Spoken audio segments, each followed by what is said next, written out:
انا النهارده تقريبا حصل لي اغرب موقف في حياتي. واحد صاحبي من العيال الفرافير اللي هم بتوع ايجيبت وكده قال لي اصل تعالى نروح نتسحر في رمضان نايت. مش عارف رمضان نايتس ولا رمضان نايت ولا ايه، كلمه غريبه كده انا ما فهمتهاش. فانا طب ليه ما نتسحر على عربيه فول؟ خدني الرمضان نايتس ده، هي طلعت عربيه فول بس عربيه فول راقيه، ناس كده فرشه وقاعدين على الارض وبتاع ومشغلين اغاني.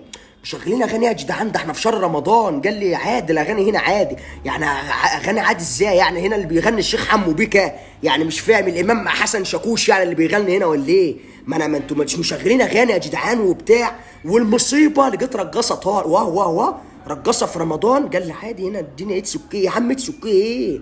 ويعني هو الرقص في رمضان، في رمضان نايتس ده بتخش عليه يعني نازل ديسكاونت في رمضان على السيئات، الرقص عادي متاح ولا انا مش فاهم؟ انا مش، الدنيا غريبه، العالم بقى غريب خالص، انا مش فاهم حاجه. انا طبعا ما رقصوا وبتاع، قلت لا لا ايه ده؟ ده احنا في ديسكو اسلامي ده ولا ايه يا رب؟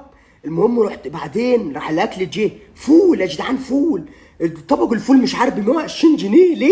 ليه فول مدهب؟ ليه ده فول ايه ده فول الماظ ولا ايه؟ ليه ب 120 جنيه؟ ومش عارف ازازه الميه ب 50 جنيه. ده ليه ماء ذهب ده ولا ايه؟ ماء زئبق احمر هشرب انا. ومش عارف الشيك مش عارف طلع ب 2000 ونص. ده 2000 ونص ده انا اعرف واحد فتح عربيه فول الشهر بتاعه ما بيصفيش 2000 ونص.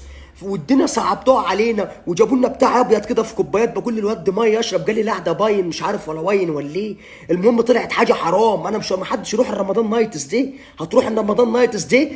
بص، مش رمضان ده اللي مش هيتقابل منك انت، مش هيتقابل منك رمضان 2086. اوعوا تروح النايت البتاع الغريب ده.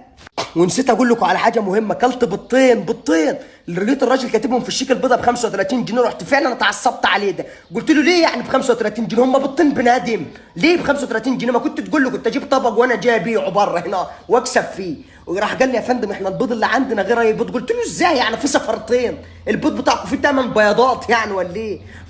فاوعوا حد يروح الرمضان نايتس. واصلا وانت داخل ده نسيت اقول لكم برضه، بيقول لك عايزين تذكر الدخول يعني. وقلت له يا عم واحنا رايحين نتسحر في استاد برج العرب؟ هو انا رايح اتسحر في رادس؟ ما تدخلني. اوعوا تروحوا الرمضان نايتس، اوعوا.